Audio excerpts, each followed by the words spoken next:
ago, we launched the first CinemaScope demonstration.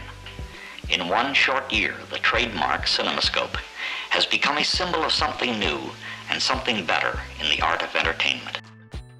Today I wanted to talk about something very important that I feel gets overlooked quite often, and that is the FilmBack. It is the area in millimeters in which the image will be recorded, which when coupled with the lens that you use, it will give you your FOV, or field of view. Now this can get pretty complicated, so I'll try to keep it simple. Bueller. And in reference to how you can use this to create better shots in Unreal or any other 3D software. Here is a 35mm film strip. The gray area is where the image is going to go. The larger that is, the more image you can fit on it. In comparison, here's a 70mm film strip, which allows you to have a wider image or widescreen cinema. Now, if you use an anamorphic lens, you can have that image being squeezed into a 35mm and then stretched out in post to get a really wide image. I'll reiterate that this is a very quick video designed to get you thinking about this when you start working on your next project, and that there is a lot of research that can be done beyond anything I say here. So with that in mind, here we are at the studio and we have this chart here that is going to help us see the difference between lenses. Let's go ahead and jump into a default camera. This is a 16:9 digital film, which is default, with a 30mm prime lens, which is sort of medium, not too long, not too wide. Let's go ahead and switch over to a 12mm lens to see how much the field of view changes when we do that. And then use a 200mm lens to see how tight we can get. So these are going to be like our polars, right? Or max and our minimum. Also notice here our sensor width and height, which is our FilmBack, and the sensor aspect ratio right below that. Okay, so now I'm going to change this to a different lens on 35mm, and I'm going to start switching between FilmBacks. And notice how the numbers change, and the bigger they get, the more you see. So here's an Alexa Mini LF. Let's switch over to a Alexa 65. That's a lot of real estate. Let's go ahead and switch over to a Dragon 8K. The Dragon 6K will be really similar. Let's try a Sony F55. Let's try an Ursa Mini Pro 4K. And also let's try the 12K, pretty similar. Let's do an a ARRI Flex 35. And finally, let's go with the Panavision DXL2. So as you can see, we've gone from this to this without changing the lens, just changing the size of the FilmBack. But Carlos, how is this going to help me? Well, I'm glad you asked, and I'm going to show you. Let's say that you wanted to get a look similar to Taxi Driver by Scorsese. If you know the camera and the aspect ratio and the lenses that he used, then you're a step closer to getting that look and feel that you want. It is probably no coincidence that this movie, shot decades later, which has some similarities in the story, uses the same camera with the same aspect ratio. Now call me crazy, but they probably thought about this beforehand. This iconic scene from Citizen Kane uses a similar camera to the two previous examples, but in here they didn't crop it, they left it at the Academy 1:37:1 aspect ratio. Alien shot on a Panavision R200, which gives us this beautiful widescreen 2:39:1 aspect ratio.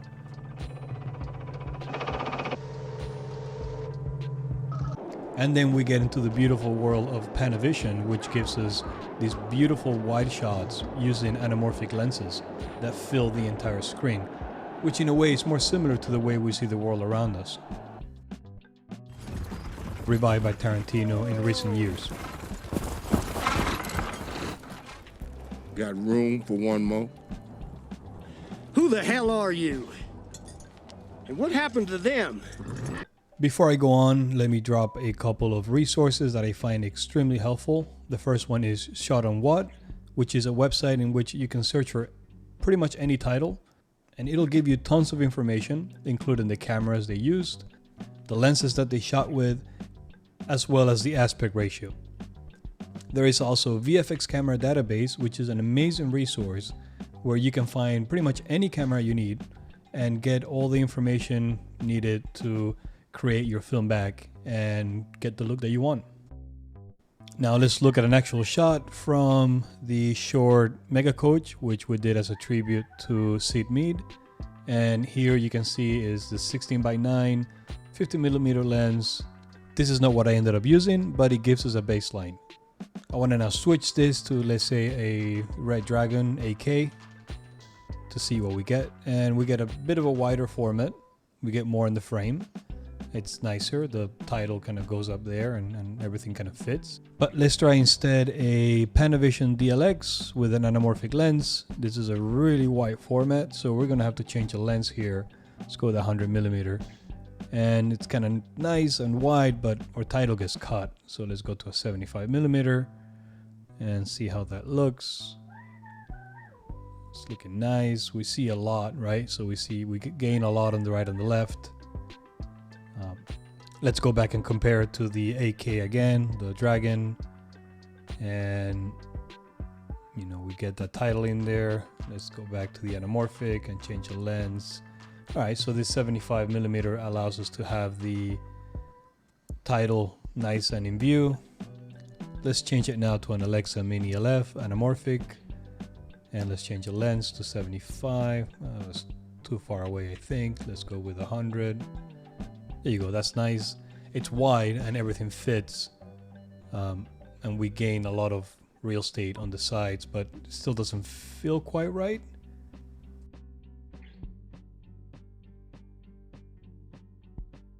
So let's try one more FilmBack. Let's go with an Alexa 65 and 75mm lens.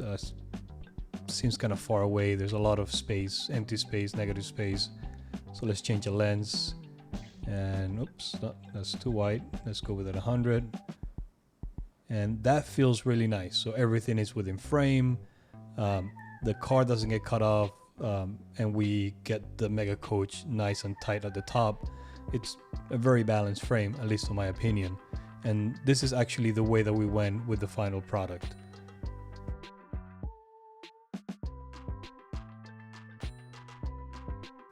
Let's look at one more shot, and this is the opening shot for the short. And let's try a couple of FilmBacks here. Let's change the lens to a 50mm. This is a 16:9, and again, we have a lot of on the top and the bottom. It doesn't feel bad, but I don't think it's quite right. So if we were to change this to a anamorphic, let's say, we will get a really wide frame. The problem is that we're gonna chop the character's head off as he moves forward, so this is not gonna work.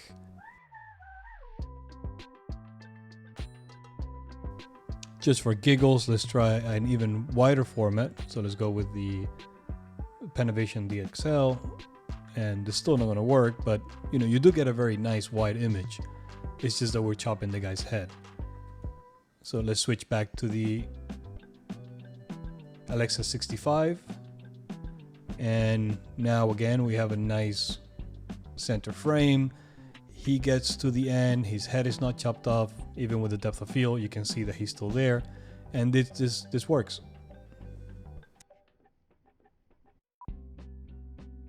One thing that I haven't mentioned yet, and is very important to know, is that in real life, the lens, the anamorphic lens, will be the one distorting the image. It will be the one, because it's oval rather than circular, it'll be squeezing the image and then it gets stretched out.